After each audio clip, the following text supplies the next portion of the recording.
বিধানসভা নির্বাচনে মালদায় তৃণমূল শূন্য পাবে, এটুকু আমি বলতে পারি। বিজেপি 6 থেকে শুরু করবে, 8ও হতে পারে, 9 হতে পারে। কোথায় গিয়ে থামবে আমি জানি না।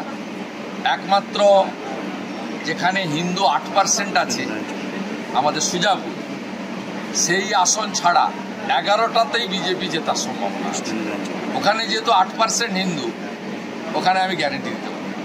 খুব ক্রিস্টাল ক্লিয়ার 2002 সালে পরিবার বা পরিবারের যে কোনো লোকের নাম যদি থাকে, 2025-এর ভোটার লিস্টের ম্যাপিংয়ে তার নাম যুক্ত হয়েছে, এটা একদম ক্রিস্টাল ক্লিয়ার।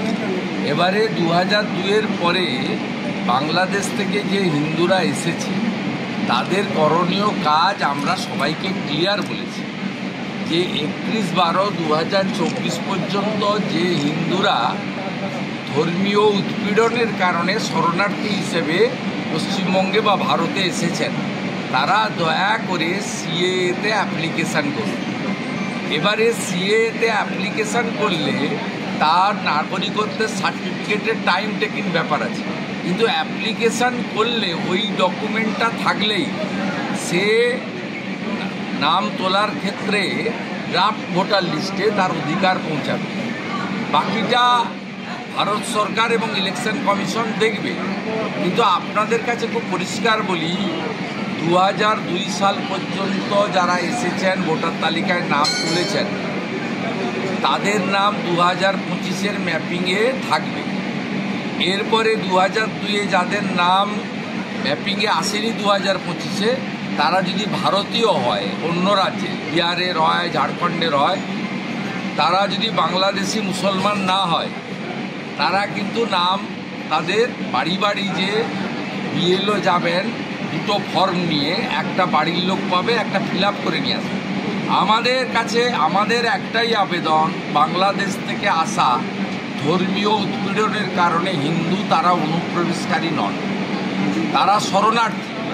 তাদের জন্য নরেন্দ্র মোদীজি, অমিত শাহজি প্রথমে সিটিজেনশিপ অ্যামেন্ডমেন্ট অ্যাক্ট করেছিলেন 2019-এ, 2014-র 31 ডিসেম্বর পর্যন্ত, কারণ কাঁটাতারের মেড়াটা আপনার সেই পর্যন্ত কাটাপ ছিল। তো আমরা তারপরেও দেখেছি, বিশেষ করে বাংলাদেশে বর্তমানে জামাত হেফাজতের হাতে চলে গেছে, মৌলবাদীদের হাতে। হাসিনা ওয়াজেদের তাকে অবৈধভাবে সরানোর পরে 5ই আগস্টের পরে প্রচুর হিন্দু বাধ্য হয়ে পশ্চিমবঙ্গে এসেছেন বা ভারতে এসেছেন। সেই কারণেই নরেন্দ্র মোদীজি তিনি 31/12/2024 পর্যন্ত এমএইচের পক্ষ থেকে 14-এর যে অর্ডার তাকে এক্সটেন্ড করেছেন। আমাদের আবেদন বাংলাদেশি হিন্দু শরণার্থীদের কাছে সিএএ ক্যাম্পে নাম নথিভুক্ত করুন।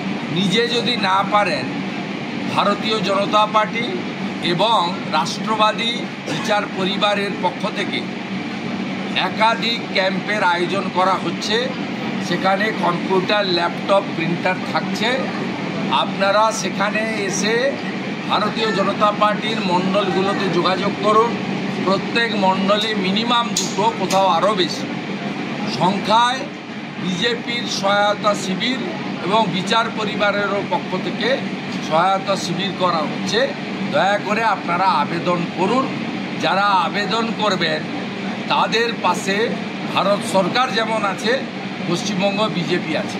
মমতা ব্যানার্জি এবং তার পুলিশ, তার ইকোসিস্টেম বলছে অ্যাপ্লাই করবেন না, সব বন্ধ হয়ে যাবে। এটা ঠিক কথা নয়।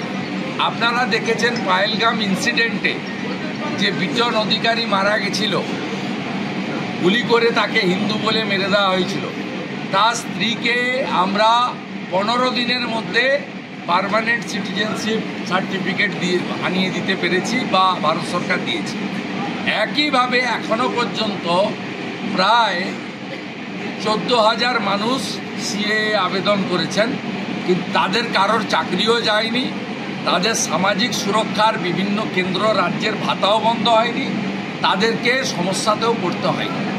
আপনার মাধ্যমে বাংলাদেশ পার্শ্ববর্তী মালদা জেলার শরণার্থী হিন্দুদের কাছে বিরোধী দলনেতার গ্যারেন্টি এবং আবেদন, সিএএতে যত তাড়াতাড়ি পারেন অ্যাপ্লিকেশান করুন, ভোটার তালিকায় আপনার নাম থাকবে। আপনার যদি কোনো ক্ষতি হয়, আমি আমার কলিগদের নিয়ে, আমার এমএলএ কলিগ আছেন, BJP state secretary Gopal Saha, সাউথের প্রেসিডেন্ট আছেন অজয় গাঙ্গুলি, আমরা কথা দিয়ে যাচ্ছি, আমি অপোজিশন লিডার, আপনাদের গ্যারান্টার থাকছি, কোনো সমস্যা নেই। আমাদের ভিডিও ভালো লাগলে লাইক এবং শেয়ার করুন। কমেন্ট সেকশনে গিয়ে জানান আপনাদের মতামত। আরও ভিডিও পেতে আমাদের চ্যানেল সাবস্ক্রাইব করুন এবং প্রতি মুহূর্তে খবরের আপডেট পেতে প্রেস করুন বেল আইকন।